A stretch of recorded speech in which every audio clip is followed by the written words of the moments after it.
On a eu du spectacle à Lille, mais pas sûr que le dénouement plaise aux supporters du LOSC, hein. Des buts à foison, mais aussi une énorme polémique d'arbitrage, à tel point qu'Olivier Létang, le président du LOSC, a dit avoir écrit au boss de l'UEFA pour s'en plaindre.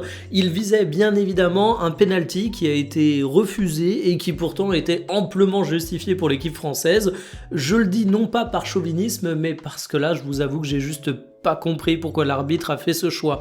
Voici les compositions qui étaient alignées, et 3-4 c'est déjà pas courant comme score, mais le LOSC a été mené 3-0 à l'issue de la première mi-temps, la faute à une charnière aux fraises. Faut également parler de Thiago Santos qui a été apocalyptique, et Genesio s'est trompé en fait dans sa rotation. Et ce que j'aime bien chez Bruno Genesio, c'est qu'après le match, il s'en est pas caché. Alors il y a une décision arbitrale qui a de quoi faire râler du côté de Lille, mais Genesio il l'a dit, je me suis planté. Et Genesio, c'est un mec qui a quand même un sacré CV européen avec les clubs français, il a réussi quelques beaux coups, y compris au LOSC, mais quand il se plante, il le dit, et effectivement on peut comprendre qu'il ait envie de tenter une rotation. Parfois ça ne fonctionne pas, il s'en cache pas, j'ai juste envie de dire bravo monsieur.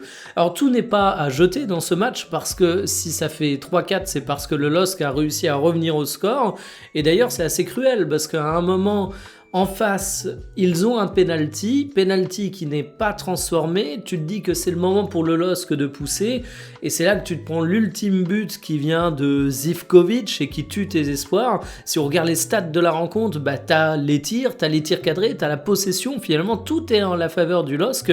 Donc j'ai envie de dire qu'ok, il y a eu un mauvais coaching de Genesio, ok, ta défense t'a mis en dedans, mais il y a quand même du positif à ressortir, t'as jamais rien lâché, et on sent que ce LOSC a malgré tout une rage de vaincre, et même, je vais me risquer à dire un truc qui pourra en choquer certains, mais un véritable ADN européen. Donc je trouve ça encourageant malgré tout.